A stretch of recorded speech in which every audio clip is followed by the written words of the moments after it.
विद्याकी देवी सरस्वतीको पूजा आराधना गरी आज श्री पञ्चमी पर्व मनाइँदै कान्तिपुर समाचारमा आज सरकार टिकाउन दलै पछि उपप्रधानमन्त्री बाँड्ने प्रवृत्ति मौलाउँदै किन हुन्छ विकासका नाममा लापरवाही। उपप्रधान तथा गृहमन्त्री रवि लामिछानेको नागरिकता सम्बन्धी मुद्दा सर्वोच्च अदालतको हेर्दै सूचीमा। अनि अन्तर्राष्ट्रियमा अफगानिस्तानमा महिलालाई गैर सरकारी संस्थामा काम गर्न दिन तालिबान सरकार लचिलो। र खेलकुदमा 2024 को पेरिस ओलम्पिकमा रुस र बेलारुसका खेलाडीले खेल्न पाउने सम्भावना। नमस्कार, अब मुख्य समाचार।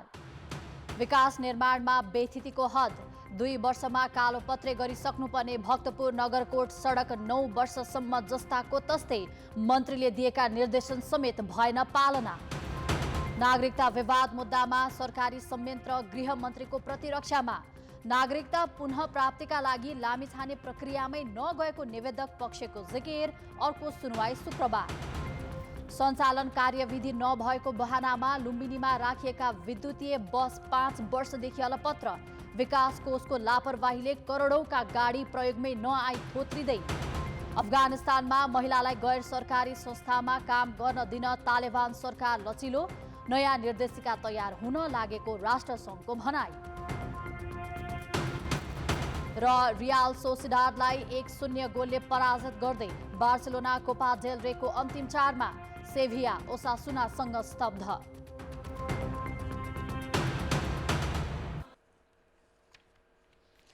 उपप्रधान तथा गृहमन्त्री रवि लामिछानेको नागरिकता सम्बन्धी मुद्दामा सुनवाई नसकिएपछि सर्वोच्च अदालतले हेर्दैको सूचीमा राखेको छ। अग्राधिकार प्राप्त भएकाले निरन्तर सुनवाईको सूचीमा राखिएको यो मुद्दाको अर्को सुनवाई संवैधानिक इजलासमा शुक्रबार हुने भएको छ। कायम मुकायम प्रधान न्यायाधीश हरिकृष्ण कार्की तथा न्यायाधीशहरू विशम्बर प्रसाद श्रेष्ठ, ईश्वर प्रसाद खतिवडा, आनन्द मोहन भट्टराई र अनिल कुमार सिन्हाको संवैधानिक इजलासमा हिजो मुद्दाको सुनवाई सकिएन। हिजोदेखि अन्तिम सुनवाई थालेको इजलासले हेर्दैको सूचीमा राखेर शुक्रबार सुनवाई गर्ने भएको हो। रिट निवेदकका तर्फबाट वरिष्ठ अधिवक्ता सुरेन्द्र भण्डारी र अमृत खरेलले बहस गर्दै प्रतिवादी रवि लामिछानेले अमेरिकाको नागरिकता त्याग गरेको उल्लेख गरे पनि नेपाली नागरिकता पुनः प्राप्ति गर्ने कुनै प्रक्रिया नै पूरा नगरेकाले नेपाली नागरिक हो भन्ने आधार नभएको जिकिर गरे। नागरिकताका लागि औपचारिक ढाँचामा अनुसूची 12 बमोजिमको फारम भरेर बुझाउनु पर्नेमा लामिछानेले त्यसो नगरेको जनाएका छन्। सरकारका तर्फबाट बहस गर्दै सहन्यायाधिवक्ता सञ्जीव राज रेग्मीले लामिछाने विरुद्ध परेको प्रतिनिधि सभा सदस्यता अयोग्यता सम्बन्धी रिट नै खारेज भागी भएको बताए। रिट निवेदकको हक दैया नै नपुग्ने उनको जिकिरमा न्यायाधीश ईश्वरी प्रसाद खतिवडाले हारेको उम्मेदवारले निवेदन नदिएमा विदेशी नागरिक निर्वाचित भए सांसद भइरहन्छन् भन्ने प्रश्न गरेका थिए। रिटमा लामिछाने नेपाली नागरिक होइनन् भनी निवेदकले भन्न नसकेको सहन्यायाधिवक्ता रेग्मीको भनाइ थियो। यसअघि रिट निवेदकका तर्फबाट बहस गरेका अधिवक्ताहरूले लामिछानेले अमेरिकी नागरिकता त्यागेपछि नेपालको नागरिकता पुनः प्राप्तिका लागि कुनै पनि प्रक्रियामा नगएको जिकिर गरेका थिए। लामिछानेले अमेरिकी नागरिकता त्यागेपछि नेपाली नागरिकता लिने प्रक्रिया पूरा नगरेको भन्दै उनको सांसद पद खारेजीको माग दावी गर्दै रिट दायर भएको थियो। लामिछानेले अमेरिकी नागरिकता लिँदा नेपालको कायम रहेको वा नरहेको तथा नेपाल फर्केपछि यहाँको नागरिकता लिने प्रक्रिया पूरा गरे नगरेको विवाद सर्वोच्चको संवैधानिक इजलास पुगेको हो। मुद्दा अदालतमा कायमै रहेका बेला लामिछाने पुस 11 मा उपप्रधान तथा गृहमन्त्री भएका थिए। सर्वोच्चले लामिछानेले नागरिकता लिने प्रक्रिया पूरा नगरेको ठहर गरेमा उनको मन्त्री र सांसद पद खारेज हुन सक्ने देखिन्छ। विदेशी नागरिकता त्यागेपछि स्वत नेपाली नागरिकता कायम हुने व्याख्या भएमा त्यो नयाँ नजिर हुन सक्छ। पटक पटक बनेका आयोग तथा समितिहरूले सार्वजनिक खर्च कटौतीका लागि सङ्घमा मन्त्रालयको सङ्ख्या घटाउनु पर्ने सुझाव दिँदै आएका छन्। तर सत्तामा पुगेका नेताहरूले सुझाव कार्यान्वयनमा बेवास्ता गर्दै आएका छन्। बरु जति बढी सत्ता साझेदार दल छन् उति नै सङ्ख्यामा उपप्रधानमन्त्री बनाउने प्रवृत्ति मौलाएको छ। तत्कालीन प्रधानमन्त्री केपी शर्मा ओलीले 2072 सालमा मन्त्री परिषद गठन गर्दा सुरुमै 3 उपप्रधानमन्त्री बनाए। पहिलो चरणमा टोपबहादुर राईमाझी, कमल थापा र विजय कुमार गच्छदार उपप्रधानमन्त्री बनेका थिए। पछि 2072 कार्तिक 19 मा विस्तार गर्दा भीमरावल, चित्रबहादुर केसी र सीपी मैनालीलाई उपप्रधानमन्त्री बनाए। उपप्रधानमन्त्रीको सङ्ख्या आधा दर्जन पुग्यो।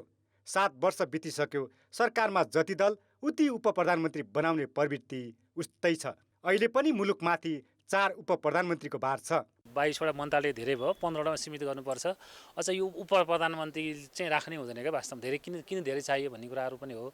हुन त त्यो सरकारको कुरो पनि होला, तर प्रधानमन्त्री सहित 25 जना भनेर संविधानमा लेखेको अवस्था छ। मन्त्रीको मासिक तलब 72,730 रुपियाँ हुन्छ भने उपप्रधानमन्त्रीको 77,640। उपप्रधानमन्त्रीका लागि 14 जनासम्म सुरक्षाकर्मी दिने कार्यविधि छ। पदबाट हटेपछि पनि 2 वर्षसम्म सुरक्षाकर्मीको सुविधा उपप्रधानमन्त्रीले पाउँछन्। पुष्पकमल दाहाल नेतृत्वको सरकारमा एमालेका विष्णु पौडेल, माओवादी केन्द्रका नारायण काजी श्रेष्ठ, स्वतन्त्र पार्टीका रवि लामिछाने र राप्रपाका राजेन्द्र लिङदेन उपप्रधानमन्त्री छन्।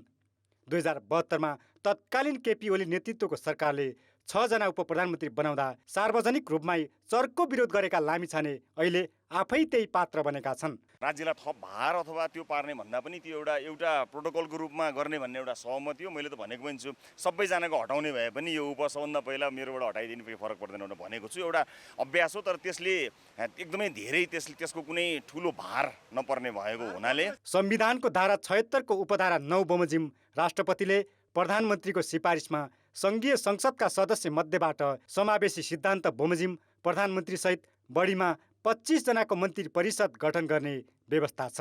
तर उपप्रधानमन्त्री कति बनाउने भन्ने व्यवस्था छैन। संविधानको यही छिद्रको दुरुपयोग गर्दै सरकारलाई बलियो बनाउन उपप्रधानमन्त्री पद बाँड्ने श्रृङ्खला चल्दै आएको छ। नेपालमा उपप्रधानमन्त्री बनाउने परम्परा बीपी कोइरालाको जननिर्वाचित सरकारले सुरु गरेको थियो। त्यसबेला सुवर्ण शमशेर उपप्रधानसहित अर्थमन्त्री बनेका थिए। त्यसपछि 2051 सालमा तत्कालीन मनमोहन अधिकारी नेतृत्वको सरकारले यसलाई निरन्तरता दियो। 2063 पछि भने सरकारमा सहभागी भए जति दलका नेतालाई सरकार टिकाउनकै लागि उपप्रधानमन्त्री बाँड्ने प्रवृत्ति सुरु भयो। झलनाथ खनाल र बाबुराम भट्टराईले पनि 4 जना उपप्रधानमन्त्री बनाए। विभिन्न समयमा बनेका आयोग र समितिले खर्च कटौतीका लागि मन्त्रालयको सङ्ख्या घटाउन सुझाव दिँदै आएका छन्। तर यस्ता सुझावप्रति कुनै पनि दल गम्भीर देखिएका छैनन्। अझ नयाँ बनिएका र सुशासनको वकालत गर्नेहरू नै उपप्रधानमन्त्रीको भिडमा सामेल हुनु अर्को विडम्बना हो। पार्टी नेतृत्वमाथि असन्तुष्ट पक्ष खनिने भएपछि नेपाली कङ्ग्रेसको केन्द्रीय समिति बैठक अनिश्चित बन्दै गएको छ। केन्द्रीय समिति बैठक तेस्रो पटक सार्ने संस्थापन पक्षको तयारी छ। यसअघि नै 2 पटक सारिसकेको केन्द्रीय समितिको बैठक माघ 15 गतेका लागि बोलाइएको छ। निर्वाचनमा सबैभन्दा ठूलो दल भएर पनि सत्ताबाट बाहिर रहेको र आफ्नै नेतृत्वको गठबन्धन जोगाउन नसकेको विषयले कङ्ग्रेसमा विवाद छ। असन्तुष्ट पक्षले केन्द्रीय समिति बैठकमा यिनै विषय उठाएर नेतृत्वमाथि प्रश्न उठाउने तयारी गरेको छ। बैठक सार्दै जाँदाखेरि आफू अनुकूल र पार्टीको विवाद पनि मत्थर हुँदै जान्छ। जतिखेर आफू डिफेन्सिभ भइन्छ, आक्रामक भइन्छ, त्यतिखेर बैठक राख्दा उपयुक्त हुन्छ भन्ने उद्देश्यले नै बैठकहरू सरिरहेका छन्। यसअघि संसद अधिवेशन र प्रधानमन्त्रीले विश्वासको मत लिने लगायत कारण देखाएर बैठक सारेको नेतृत्वले माघ 15 गतेको बैठक पनि राष्ट्रिय सभा सदस्य तथा राष्ट्रपति निर्वाचन लगायतका कारण देखाएर सार्ने तयारी गरेको छ। गर्ने भनेको बैठक राष्ट्रपतिको चुनाव सम्पन्न भएपछि गर्नका लागि सार्ने प्रयत्न हुँदैछ। अब म एउटा कुरा सबैलाई धन्यवाद दिन चाहन्छु। कतिपय आन्तरिक विभेदहरू अहिले बाहिर छताछुल्ल गरेर पार्टीलाई कमजोर बनाउँदै नाङ्गै बनाएर बाहिर सडकमा हिँड्ने बेला छैन अहिले। त्यसैले हामी पहिला आन्तरिक रूपमा छलफल गर्छौँ। संसद चलिरहेको छ र राष्ट्रपतिको चुनावपछि मलाई पनि लाग्छ त्योभन्दा अगाडि हुने सम्भावना छैन। प्रधानमन्त्रीलाई विश्वासको मत दिएको विषयमा पनि कङ्ग्रेसमा विवाद छ। मङ्सिर 4 मा प्रतिनिधि सभा तथा प्रदेशसभा निर्वाचन सम्पन्न भएपछि कङ्ग्रेसको केन्द्रीय समिति बैठक बसेको छैन। 2 वर्षमा काम सक्ने गरी भक्तपुर नगरकोट खण्डको 16 किलोमिटर सडक कालोपत्रे गर्न सैलुङ निर्माण कम्पनी र भारतीय AIPL जेवीले ठेक्का लिएको 9 वर्ष बित्यो। 2071 साल जेठमा ठेक्का लिएको सैलुङले सत्ता र शक्तिको आडमा अहिलेसम्म 8 पटक म्याद थप गरिसकेको छ। अन्तिम पटक थपिएको समय पनि यही पुस मसान्तमा सकिएको छ। म्याद थप्ने तर काम नगर्दा लागत 4 करोडले बढेर 35.5 करोड नागेको छ। तोकिएको समयमा सडक नबनेका कारण 9 वर्षदेखि भक्तपुर नगरकोटका बासिन्दा, होटल व्यवसायी एवं बाहिरबाट आउने पर्यटकहरू धुलो र खाल्डाखुल्डीको समस्या बेहोर्न बाध्य छन्। भक्तपुरदेखि नगरकोटसम्मको 16 किलोमिटर यो सडक खण्ड 9 वर्षदेखि अलपत्र छ। पटक पटक गरी 8 पटक यो सडक खण्ड मर्मत सम्मार गर्नको लागि म्याद थपिसकिएको छ, तर सडक जस्ताको त्यस्तै छ। यो सडक खण्ड मर्मत सम्मार गर्ने ठेक्का सैलुङ कन्स्ट्रक्सनले लिएको हो। अन्तिम पटक थपिएको म्याद पनि यही पुस मसान्तदेखि सकिएको छ, तर सडक भन्ने यस्तो छ।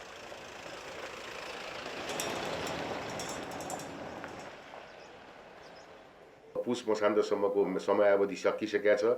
अहिले पनि तपाईँ यो बाटोको हालत हेर्नुहुन्छ, निर्माण अझ यो निर्माण व्यवसाय कम्पनीले गर्न सक्ने हामीलाई कुनै विश्वास छैन, कुनै भरोसा छैन हैन। त्यो कारणले चाहिँ यो चाहिँ कुनै पनि हालतमा चाहिँ यो ठेक्का अब चाहिँ रद्द गर्नुपर्छ र नयाँ अध्यायबाट जानुको विकल्प छैन। शारदा प्रसाद अधिकारी जुन यो सडकको ठेकदार छ, ऊ त अब प्रचण्डसँग एकदमै हेलमेल गर्ने मान्छे भएपछि त प्रचण्ड ठेकदार भयो के अरे प्रधानमन्त्री भएपछि यो ठेकदार झन् पावरफुल बन्यो नै। अभियसली हामी सबैलाई थाहा छ। अब यो अवस्थामा त हामीले जति प्रेसर दिए नि यसले केही व्यवस्था गर्ने चाहिँ हामीले देखिया छ। काठमाडौँदेखि नजिकै रहेको पर्यटकीय केन्द्र र नगरकोटदेखि हिमालको दृश्यावलोकन पनि मजाले गर्न सकिने हुँदा पर्यटकहरूको आकर्षक केन्द्र हो नगरकोट। तर नगरकोटसम्म आउने बाटोको कारण दैनिक रूपमा पर्यटकहरू घटेका छन्। व्यवसाय गरेर बस्नेहरू पनि व्यवसाय छोडेर पलायन हुने अवस्थामा पुगिसकेका छन्। आन्तरिकदेखि बाह्य पर्यटक बिच बाटोबाट फर्किन्छन्। त्यसले गर्दाखेरि हामी होटल व्यवसायदेखि लिएर रेस्टुरेन्ट व्यवसायलाई चाहिँ यो पेसामा छोडेर अरू पेसा अँगाल्नु बाध्य भइसक्यो बाटो कारणले गर्दाखेरि। बाटो एउटा विस्तार गर्ने क्रममा जुन बाटोलाई बिगाएर जुन अस्तव्यस्त गरिएको छ, त्यसले यति राष्ट्रिय अन्तर्राष्ट्रिय रूपमा यति यसले चाहिँ एक किसिमको बदनाम पनि भएको छ। यहाँका जनताले दुःख पनि पाएका छन्। गएको पुस मसान्तमै अन्तिम पटक थपिएको भनिएको म्याद पनि सकिएको छ। न निर्माण कम्पनीले काम छोडेको छ, न ठेक्का नै तोडिएको छ। सत्ता र शक्तिको बलमा फेरि पनि राज्यलाई प्रभावमा पारेर ठेक्का थप्ने डर भने स्थानीयवासीले लिएका छन्। सैलुङ लगायतका कम्पनीहरूले राज्यको अरबौं बराबरका निर्माणका कामहरूमा आफ्नो कब्जा जमाएका छन्। न समयमा काम सक्छन्, न परिणाम नै दिन्छन्। राज्य भने टुलु हेरेर बस्न बाध्य छ। कान्तिपुर समाचारका लागि क्यामेरामा मुरारी घिमिरेका साथमा विकास आचार्य, नगरकोट। खानेपानी, विद्युत प्राधिकरण र सडक विभागबीच सडक बिगार्ने र बनाउने अघोषित प्रतिस्पर्धा नै चल्छ। तर सम्बन्धित निकायले खनिएका सडक पुर्न लामो समयसम्म चासो नदिँदा दुर्घटना समेत बढेका छन्। सरकारले पटक पटक निर्देशन दिँदा समेत सडकमा धराप बनेका खाल्डाखुल्डीको अवस्था उस्तै छ।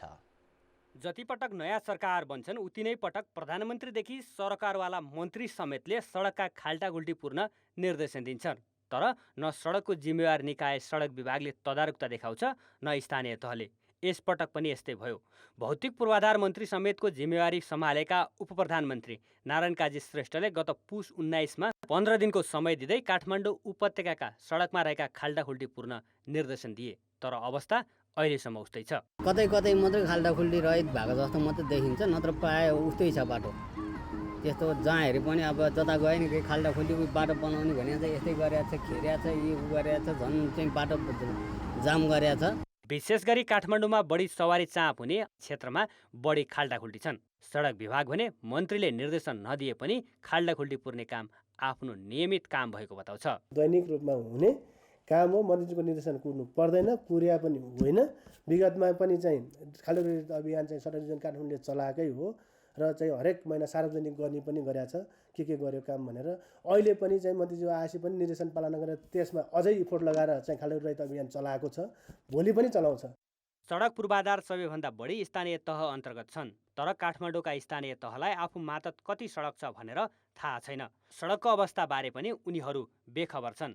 काठमाडौँ महानगरको सार्वजनिक निर्माण विभागले त खाल्डाखुल्डीको अवस्था उस्तै हुनु गिट्टी बालुवा अभावलाई दोष दियो। 300 स्क्वायर मिटर जति चाहिँ हामीले प्याच गरिसकेको थियो र अनि खाल्डाखुल्टी चाहिँ जस्तै 32 वडामा चाहिँ हामीले खाल्डाखुल्टी पुर्ने काम भइरहेको थियो, तर मटेरियल सर्टेजले गर्दाखेरि चाहिँ अहिले टोटली स्टप छ। तर जानकारहरू भने ठेक्का अवधिमै सम्बन्धित कम्पनीलाई मर्मतको जिम्मा दिए गुणस्तरीय हुनुको साथै हरेक पटक मन्त्रीले निर्देशन दिनु नपर्ने बताउँछन्। रोड नयाँ बनाएकोलाई चाहिँ यति वर्षसम्म तिम्रो मेन्टेनेन्सको पनि जिम्मा भनेर चाहिँ त्यही कन्स्ट्रक्सन कस्टमै मेन्टेनेन्स कस्ट पनि इन्क्लुड गरेर उसैलाई जिम्मा लगाइदिएपछि तपाईँको चाहिँ क्वालिटीमा डिटेरिएसन पनि गर्दैन। किन अब मैले बनाउनुपर्छ भन्ने हुन्छ नि त कन्ट्र्याक्टरले, होइन? सबै कुरा मोनिटरिङ गरेर देखिन्छ नै भन्ने छैन, कतिपय ठाउँमा ठगी हुनसक्छ। अब मैले नै बनाउनुपर्छ भन्ने भएछ त्यहाँनिर चाहिँ कन्ट्र्याक्टर पनि आफू जिम्मेवार फिल गरेर तपाईँ चाहिँ मेन्टेन गर्छ, बनाउँदा पनि राम्रो बनाउँछ। नयाँ मन्त्रीले निर्देशन दिने बित्तिकै सडक विभाग खाल्टाखुल्टी पूर्ण तातिने गरेको छ। त्यसका लागि कहिले टास्क फोर्स बनाए भने कहिले निगरानी र मर्मत अभियान चलायो, तर प्रभावकारी कार्यान्वयन भने हुन सकेको छैन। त्यसैले उपत्यकाका सडकलाई खाल्टाखुल्टी मुक्त पार्न विद्युत, खानेपानी र सडक जस्ता सरकारवाला निकायबीच समन्वय हुनुपर्छ। कान्तिपुर समाचारका लागि क्यामेरामा रूपक कोइराला र सुरज खड्काका साथ भरत रावल, काठमाडौँ। विद्याकी देवी सरस्वतीको पूजा आराधना गरी आज श्री पञ्चमी पर्व मनाइँदैछ। श्री पञ्चमी पर्व प्रत्येक वर्ष माघ शुक्ल पञ्चमीका दिन मनाउने चलन छ। सूर्य उत्तरतिर लागेर दिन लामो हुने र वसन्त ऋतु प्रारम्भ हुने विश्वासका साथ आजको दिनलाई वसन्त पञ्चमी पनि भनिन्छ। विद्या र सृजनाकी देवी भएकाले विद्यार्थी, शिक्षक, साहित्यकार, कलाकार, पत्रकार लगायतले कला साधनाका वस्तु, कलम, कापी, कुची र वाद्यन्त्र आदिलाई सरस्वतीका रूपमा पूजा आराधना गर्छन्। सरस्वतीलाई तान्त्रिकहरूले तन्त्र सिद्धिका लागि तारादेवीका रूपमा पनि मान्छन्। काठमाडौँको हनुमान ढोका दरबारमा आज वसन्त श्रवण गरिन्छ। नेपाल पञ्चाङ्ग निर्णायक विकास समितिले दिएको साइत अनुसार आज बिहान 10:47 हनुमान ढोकाको नासल चोकमा वसन्त श्रवणको कार्यक्रम राखिएको छ। आजका दिन सरस्वतीको पूजा गरी विद्या आरम्भ गरेमा सर्वसिद्धि प्राप्त हुने भन्ने विश्वास रहेको छ। बालबालिकालाई शिक्षा आरम्भ गराउने र नाक कान छेड्न पनि शुभ मानिन्छ। काठमाडौँ उपत्यकाका स्वयम्भू मैतीदेवी र गैरीधारा स्थित नील सरस्वती, ललितपुरको लेले लगायत अन्य जिल्लामा रहेका सरस्वतीका मन्दिरमा आज बिहानैदेखि पूजा आजा गर्न घुइँचो लाग्ने गर्छ। यसै विषयमा थप जानकारी दिन गुहेश्वर क्षेत्रबाट सहकर्मी विकास आचार्य यति बेला हाम्रो प्रत्यक्ष सम्पर्कमा छन्। विकास, गुहेश्वर क्षेत्रमा सरस्वती पूजाको चहल पहल कस्तो छ?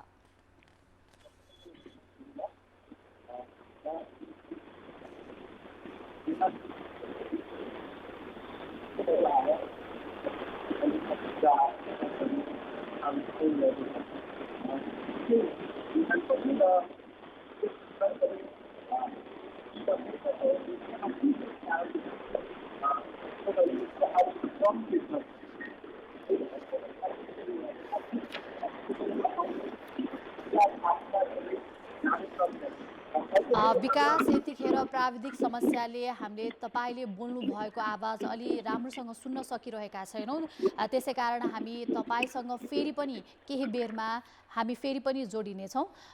उनी थिए विकास आचार्य, गुहेश्वरबाट सरस्वती पूजाको अवसरमा त्यहाँको चहल पहल बारेमा हामीलाई जानकारी गराइरहेका थिए। यसै विषयमा हामी हाम्रा सहकर्मीसँग फेरि पनि सम्पर्क गर्ने प्रयास गर्नेछौँ। ब्रेकपछि पुनः स्वागत छ। आज सरस्वती पूजा, विद्याकी देवी सरस्वतीको पूजा आराधना गरी मनाइँदैछ। यसै विषयमा थप जानकारी दिन गुहेश्वर क्षेत्रबाट सहकर्मी विकास आचार्य फेरि पनि हाम्रो सम्पर्कमा जोडिनु भएको छ। विकास, गुहेश्वर क्षेत्रमा सरस्वती पूजाको चहल पहल कस्तो छ? पक्कै पनि रुबिना, निकै बिहानको समय पनि भएको हुँदा र सूर्यको किरण पनि पृथ्वीसम्म आई नसकेको, धरतीसम्म आई नपुगेको हुँदा निकै चिसोको कारणले पनि भक्तजनहरूको घुइँचो निकै कम देख्न सकिन्छ बिहानको समयमा। तथापि भक्तजनहरू आएर यो गुहेश्वरी क्षेत्रमा रहेको सरस्वतीको विद्यापीठमा आएर पूजा आराधना गरिरहेको अवस्था पनि छ। त्यस्तै विद्यार्थीहरू पनि आएर सरस्वतीको पूजा आराधना गइरहेको अवस्था छ यतिखेर गुह्यश्वरी क्षेत्रमा भने काठमाडौँ उपत्यकासहित मुलुकभरकै शक्तिपीठहरूमा अझ बढी सरस्वतीको मन्दिरहरूमा चाहिँ आज पूजाआजा गरी सरस्वती पूजा मनाइँदैछ।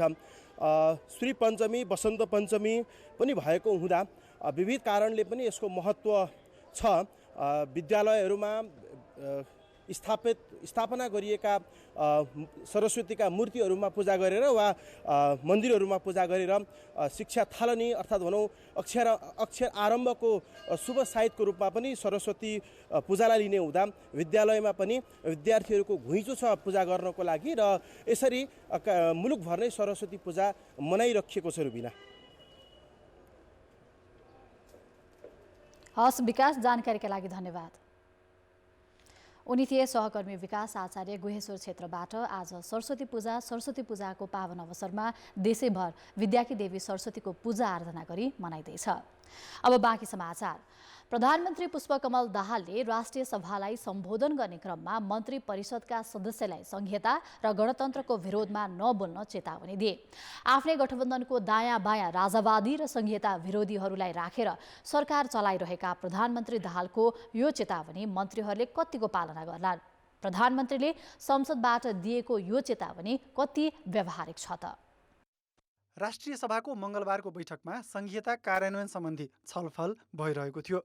दाहाल सरकारकै मन्त्रीले संहिता खारेजीको माग गरेको सुनेपछि प्रधानमन्त्री दाहालले चेतावनीकै भाषा बोले। मन्त्रीमण्डलभित्र बसेर संहिताको विरुद्ध, लोकतान्त्रिक गणतन्त्रका विरुद्ध बोल्ने या प्रचार गर्ने अधिकार नैतिक रूपले पनि कानुनी रूपले पनि हुन सक्दैन। म यो प्रश्न गर्न चाहन्छु र यो स्पष्टीकरणको विषय हुन्छ भन्ने कुरा पनि म यो राष्ट्रिय सभाको सम्मानित सदनलाई स्पष्ट गर्न चाहन्छु। दाहाल नेतृत्वको सरकारको एउटा मुख्य घटक राष्ट्रिय प्रजातन्त्र पार्टीले आफ्नो घोषणापत्रमै संहिता खारेजीको एजेन्डा उठाएको छ। त्यसैगरी गणतन्त्र खारेज गरेर राज संस्था सहितको प्रजातान्त्रिक व्यवस्था हुनुपर्ने उसको अर्को माग छ। राप्रपा अहिले उप प्रधानमन्त्री सहित 3वटा मन्त्रालय पाएर सत्तामा छ। राप्रपाका मन्त्री, सांसद र नेताहरूले हरेक मञ्चमा आफ्नो पार्टीको एजेन्डाबारे निर्वाध बोल्ने गरेका छन्।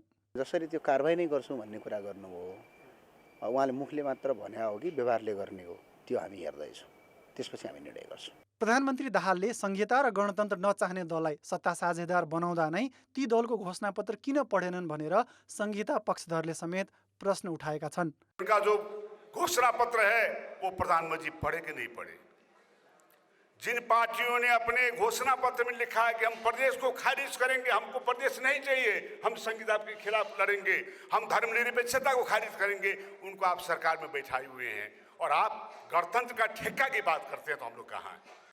नेकपा माओवादी पार्टीले आफ्नै बुतामा संहिता, गणतन्त्र र धर्मनिरपेक्षता ल्याएको भन्दै जस लिने गरेको छ। सत्तारूढ राष्ट्रिय स्वतन्त्र पार्टीले भने प्रादेशिक संरचनामा सुधारको प्रश्न उठाउँदै आएको छ। उसले संहिताप्रति अरुचि देखाउँदै प्रदेश सभा चुनावमा उम्मेदवारी नै दिएन। तर स्वतन्त्र पार्टीका सांसद आफूहरू संहिता विरोधी नभएको घुमाउरो जवाफ दिन्छन्। सरकारमा आबद्ध भइसकेका दलहरू र हामी सबैजनाले चाहिँ अहिलेको भइरहेको संरचनालाई कसरी चुस्त दुरुस्त बनाउने भन्नेतर्फ हाम्रो बहस सोचिनुपर्छ। साना दलले संहितामा अरुचि देखाए पनि सत्तामा रहेका ठूला दल नेकपा एमाले र नेकपा माओवादीका नेताहरू भने सरकारमै रहेर संविधानको मर्म र भावना विपरीत जान नहुने अडानमा छन्। हिजो निर्वाचनमा हाम्रा एजेन्डाहरू फरक हुन सक्छन्, तर निर्वाचन जितिसके पछाडि त हामी संविधान अधीनस्थ नै छौँ नि सबैजना। त्यो हिसाबले उहाँले त्यो कुरा भन्नुभयो जस्तो लाग्छ। तर पार्टीका आफ्ना धारणाहरू राख्ने हक त पार्टीलाई रहने भयो। तर जो मान्छे पदमा छ, पदमा रहेको अवस्थामा उसले संविधानलाई नै अङ्गीकरण गरेर अगाडि बढ्नुपर्छ। सरकारमा भन्ने हो भने धर्मनिरपेक्ष नमान्ने पनि छन्, संहिता नमान्ने होला, अनि धेरै प्रकारका धेरै सोचहरू छन् त्यहाँ। त्यसकारण संविधानको मरभन्दा बाहिर जान हुँदैन भन्ने बुझ्नुपर्छ। प्रधानमन्त्रीले सदनमा उठाएको विषयलाई गणतन्त्र रक्षाको पक्षमा आएको अभिव्यक्ति भन्दै गणतन्त्र पक्षधर राजनीतिक विश्लेषकले भने स्वाभाविक र जायज नै मानेका छन्। म यो संविधान मान्दिनँ भन्दा पनि अधिकार छ, तर मानिसकेपछि भित्र पसिसकेर मन्त्री भइसकेपछि 10वटा कुरा गर्न मिल्दैन। संविधानको त्यो त विरोधमा भयो नि। जस्तो इन्डियामा धर्मनिरपेक्ष राज्यको हामी विरोधी हौँ भनेर नरेन्द्र मोदीले कहिले भन्दैन। उनीहरूको इन्डाइरेक्टली हो, तर कहिले भन्दैन। त्यस कारणले उहाँले प्रधानमन्त्रीले जे भनेको हो त्यो सही कुरा हो। किन यत्रो उपलब्धिलाई त्यसै यहाँ आएर हल्लाखल्ला गरेर त्यो जनताले चाह्यो भने त भोलि जे पनि गर्न सक्छन्। 2074 सालपछि नेपालमा संघीयताको औपचारिक अभ्यास सुरु भएको हो। तर प्रदेश सरकार र प्रदेश सभाको दोस्रो कार्यकाल सुरु नहुँदै संघीयताको औचित्यमाथि सङ्घमा प्रश्न उठाउन सुरु भएको छ। संघीयता पक्षधर र संघीयता विरोधी दुवै शक्तिको विश्वास मत पाएका दाहालले यी दुवै बीच कसरी सन्तुलन राख्न सक्लान्, यो भने उनका लागि चुनौतीको विषय हो। कान्तिपुर समाचारका लागि क्यामेरामा मुरारी घिमिरेका साथ दीपक आचार्य र जितेन्द्र झा, काठमाडौँ। अब जनताको आवाज हामीले साथै प्रदेशमा सोधेका छौँ। प्रधानमन्त्री पुष्पकमल दाहालले संघीयता विरुद्ध नबोल्न मन्त्रीहरूलाई दिएको निर्देशन तपाईँलाई कस्तो लाग्यो? जनताको आवाज। सत्ताधारीले संहिताको विरोधमा बोल्नु राम्रो हुँदैन। राम्रै हो, एउटा यसलाई चाहिँ नेपालको जनताले पोजिटिभ वेमा लिनुपर्छ। निरङ्कुशतावादी कुरा हो कि जस्तो लाग्छ मलाई। नबुझिकन ठाडो निर्देशन प्रधानमन्त्री एउटाले दिन हुँदैन। संविधान त चाहिँ मलाई राम्रो लागेको छैन। संहिता विरुद्ध पनि बोल्न पाउनुपर्छ। त्यो राम्रो कुरा हो उहाँले भनेको। निर्देशन दिएको कुरा त अरूले त भन्नु पाएन, अब किन भन्ने हुन्, त्यो त बेठिक हो न, सबैले भनि त रहेछन् नि। प्रधानमन्त्रीले भनेको कुरालाई सबैले मान्नुपर्छ। प्रधानमन्त्रीले त्यसरी अङ्कुश लगाए जस्तो हो नि। त्यो बोल्नु पर्यो, अघि बोल्नै पाइयो।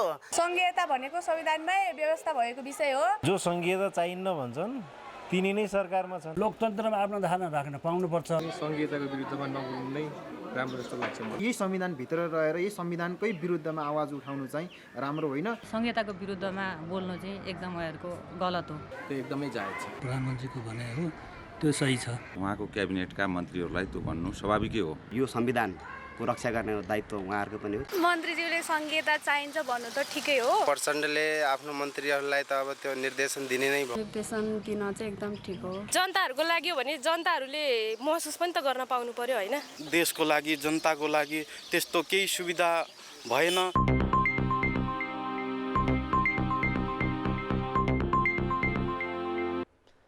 बुद्ध जन्मस्थल लुम्बिनीमा प्रदूषण न्यूनीकरण गर्न विद्युतीय सवारी सञ्चालन गर्ने योजना बनेको लामै समय भयो।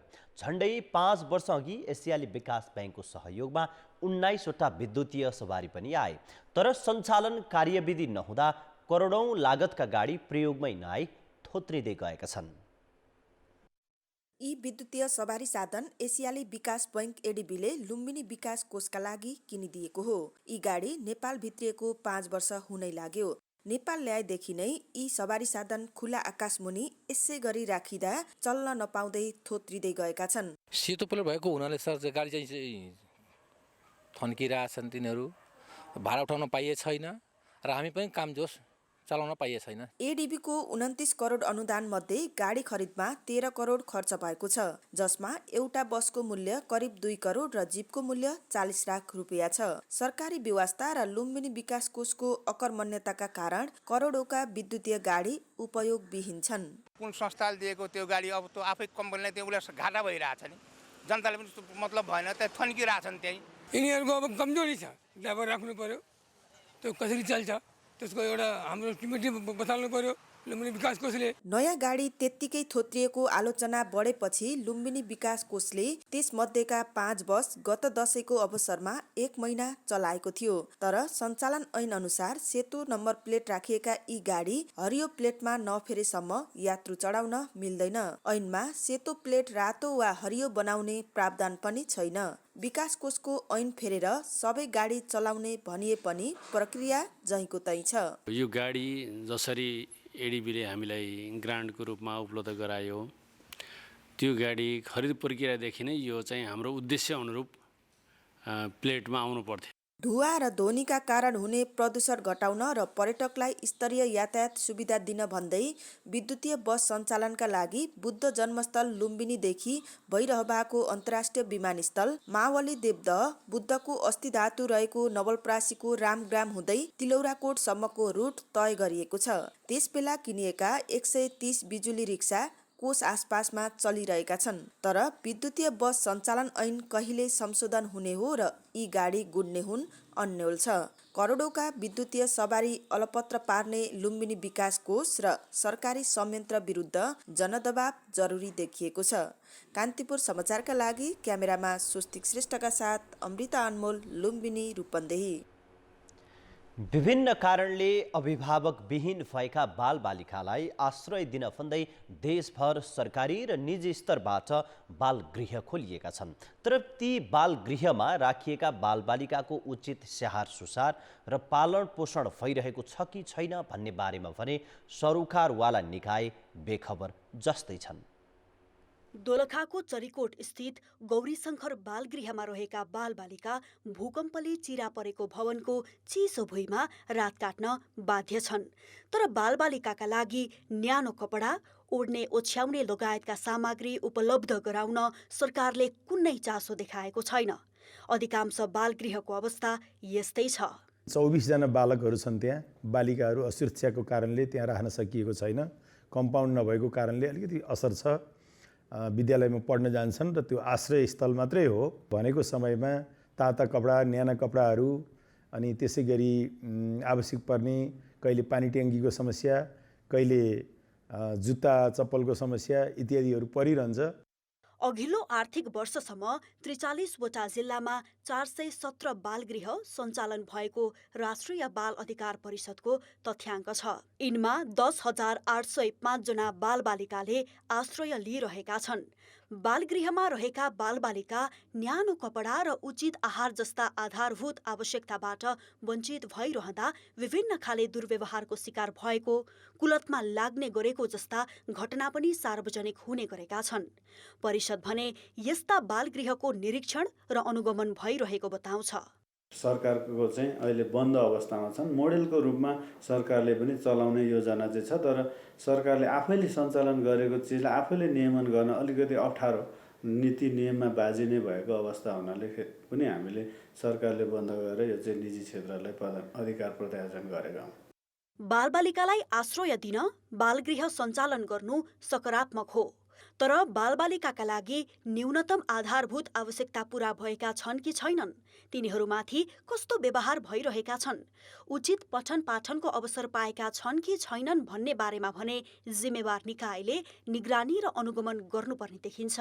कान्तिपुर समाचारका लागि जिल्ला ब्युरोको सहयोग र क्यामेरामा सुरज खड्काका साथ अश्विनी सिटौलाको रिपोर्ट। आर्थिक र अन्तर्राष्ट्रिय समाचार अझै बाँकी छन्। त्यसअघि मुख्य समाचार। महँगीको अनुपातमा उपभोक्ताको आम्दानी नबढ्दा बजारमा वस्तुको मागमा कमी आएको छ। वस्तुको मागमा कमी आएसँगै साना तथा मझौला उद्योगीहरूले अहिले बैंकबाट लिएको ऋणको किस्ता र ब्याज नै बुझाउन नसक्ने स्थितिमा पुगेका हुन्, जसका कारण कालो सूचीमा पर्ने उद्योगी तथा व्यवसायीको संख्या पनि वात्तै बढेको छ। भदौदेखि बैंक र राष्ट्र बैंक विरुद्ध उठेको उद्योगी तथा व्यवसायीको आन्दोलन अहिले केही मत्थर भएको छ। चलिरहेको व्यवसाय तथा उद्यमका लागि ऋण लिएर घर जग्गा र सेयरमा लगाएका ठूला उद्योगी तथा व्यवसायीको माग राष्ट्र बैंकले चालु पुँजी कर्जा मार्गदर्शन संशोधनबाट सम्बोधन गरेपछि आन्दोलन शान्त भएको हो। तर बैंकको ब्याज उच्च भयो र ब्याज तिर्न नसक्ने भयौं भनेर सडकमा आएका साना व्यवसायीका समस्या भने अझै सम्बोधन भएको छैन, जसका कारण उद्यम व्यवसाय नै परिवर्तन गर्नु परेको उनीहरूको गुनासो छ। तिर्न सकेका छैनौँ, हामीले किस्ता तिर्न सकेका छैनौँ। हाम्रो अवस्था यस्तो छ। हामीले अलिकता मतलब बामे सर्दै जाँदा हिजोसम्म थलथलिएको उद्योगलाई अलिकति अगाडि बढाउन कोसिस गरिरहेछौँ। ब्याङ्कले अहिले अनाहक रूपमा मतलब हामीले अनाहक रूपमा टर्चर गरेर हामीलाई फेरि पुरानै अवस्थामा मतलब पुर्याउन खोजिरहेछ। ब्याङ्कले अहिले कालो सूचीमा राख्ने, धितो लिलाम गर्ने यी प्रक्रिया ब्याङ्कले चालु गरे। अघिल्लो वर्ष 13,250 व्यवसायी कालो सूचीमा परेकोमा चालु आर्थिक वर्षको करिब 7.5 महिनामै 12,837 उद्योगी व्यवसायी कालो सूचीमा परेका छन्। यो तथ्याङ्कले रकम तिर्न नसकेर कालो सूचीमा पर्नेहरू बढ्दै गएको देखाउँछ। ट्रेडिसनल ह्यान्डिक्राफ्टमा मेन अहिलेसम्म पनि इम्प्याक्ट परिरहेको छ। ट्रेडिसनल ह्यान्डिक्राफ्ट भनेको नि आर्ट वर्क भएको कुराहरू, जस्तै मेटलका स्ट्याचुहरू भयो, चाँदीका सामानहरू भयो, वुड कार्भिङको देउताहरू, जस्तै स्टोनको देउताहरू जुनमा चाहिँ आर्ट वर्कहरू बढी हुन्छन्। त्यस्तो सामानहरूमा त अब निल नै छ भने पनि हुन्छ। ह्यान्डिक्राफ्टको अर्को सेक्टर भनेको जुन मासमा जाने फेलका सामानहरू, पस्मिनाहरू भए, पेपर भए, तिनीहरूमा चाहिँ नि सन्तोषजनक नै चाहिँ नि एक्सपोर्ट भएको अवस्था छ। करिब 4,000 को हाराहारीमा रहेका साना तथा मझौला उद्योगहरूले 12 लाखलाई रोजगारी दिएका छन्। वर्षेनी 10 अर्ब बराबरको वस्तु उत्पादन गर्ने साना उद्योगीहरूले 5 अर्बको सामान बाह्य मुलुकमा निर्यात गर्ने गरेका छन्। अब जनमत। साना तथा मझौला व्यवसायको सुरक्षाका लागि के गर्नुपर्ला? ए. व्यवसाय मैत्री नीति, बी. बैंकको कर्जा प्रणालीमा सुधार र सी. बजारको सुनिश्चितता। जनमतको अन्तिम परिणाम आज साँझ 8 बजेको कान्तिपुर समाचारमा प्रसारण गर्नेछौँ। कृपया NEWS न्युज स्पेस AB वा सी टाइप गरी 34001मा SMS गरी आफ्नो मत व्यक्त गर्नुहोला। बुद्ध जन्मस्थल लुम्बिनीमा प्रदूषण न्यूनीकरण गर्न विद्युतीय सवारी सञ्चालन गर्ने योजना बनेको लामै समय भयो। झण्डै 5 वर्ष अघि एसियाली विकास ब्याङ्कको सहयोगमा 19वटा विद्युतीय सवारी पनि आए, तर सञ्चालन कार्यविधि नहुँदा करोडौँ लागतका गाडी प्रयोगमै नआई थोत्रिँदै गएका छन्। यसैबारे थप जानकारी दिन हाम्रा कपिलवस्तु संवाददाता मनोज पौडेल हाम्रो प्रत्यक्ष सम्पर्कमा जोडिएका छन्। मनोज, बुद्ध जन्मस्थल लुम्बिनीमा प्रदूषण न्यूनीकरण गर्न अनुदानमा आएका विद्युतीय गाडी समेत त्यसै थन्किएको अवस्था छ। सवारी सञ्चालन गर्ने योजना किन अघि बढ्न नसकेको हो? वास्तवमा एउटा यहाँ कार्यविधिको समस्या हो। गाडीलाई कसरी सञ्चालन गर्ने, कुन मोडालिटीमा सञ्चालन गर्ने भन्ने विषयको कार्यविधि नहुँदा चाहिँ समस्या भइरहेको थियो भन्दा अर्को यो सवारी साधनहरू सरकारी नम्बर प्लेटमा आयात भएको कारणले सरकारी नम्बर प्लेटमा चाहिँ भाडाका यात्रुहरूलाई चढाउन नमिल्ने भएको अवस्था हुँदा चाहिँ यो कानुनी जटिलताका कारण पनि यो समस्या आइरहेको छ। यसका लागि नेपालमा अहिलेसम्म सरकारी नम्बर प्लेटबाट पर्यटक चढाउने नम्बर प्लेट बनाउने कुनै पनि कानुन नभएको हुँदा कानुनी जटिलता छ। तर पनि लुम्बिनी विकास कोषले मातहतको मन्त्रालय हुँदै मन्त्री परिषदमा चाहिँ एउटा आवेदन गरेको छ। एउटा हाम्रो यो गाँठो फुकाइदिनु पर्यो, हामीले पर्यटकहरूको लागि आएको बस चाहिँ हामीले छिटोभन्दा छिटो सञ्चालन गर्न पाऊँ भनेर चाहिँ एउटा आवेदन दिएको छ। तर आवेदनमा अझै कुनै पनि सुनवाई हुन सकेको छैन। अन्तर मन्त्रालय स्तरीय समन्वय गर्दा पनि मन्त्रालयबाट पनि सकारात्मक कुराहरू नआएको हुँदा यो चाहिँ समस्या भइरहेको। ती गाडीहरूको पछिल्लो अवस्था के छ र कसरी राखिएको छ? वास्तवमा गाडीको अवस्था निकै दयनीय छ। अहिले पर्यटकका लागि आएको गाडीहरू अहिले कर्मचारी, त्यहाँका पदाधिकारी, सशस्त्र प्रहरीले दुरुपयोग गरिरहेको अवस्था छ। पर्यटकहरूले अहिलेसम्म चढ्न पाएका छैनन्। 14वटा भ्यानमध्ये 5वटा मात्रै चार्जिङ स्टेसनमा छ। 9वटा अन्यत्र विभिन्न कर्मचारी पदाधिकारीको निवास अगाडि ठडिएका छन्। भने ठुला बसको अवस्था पनि निकै दयनीय छ। ठुला बसका अगाडिका सिसाहरू, छेउछाउका सिसाहरू फुटेका छन्, सिटहरू च्यातिएका छन्, बस रोक्न रहेको बटन बेल्ट पनि च्यातिएको अवस्था छ। अहिले धेरै गाडीहरूको ब्याट्री पनि डाउन भएर ब्याट्री पनि बिग्रिसकेको अवस्था छ र कतिपय गाडीका हावा खुस्किएर टायर पङ्चर भएर चाहिँ त्यसै थन्किएको अवस्था पनि हामी अहिले चार्जिङ स्टेसनमा देख्न सक्छौँ। हस् मनोज, जानकारीका लागि धन्यवाद।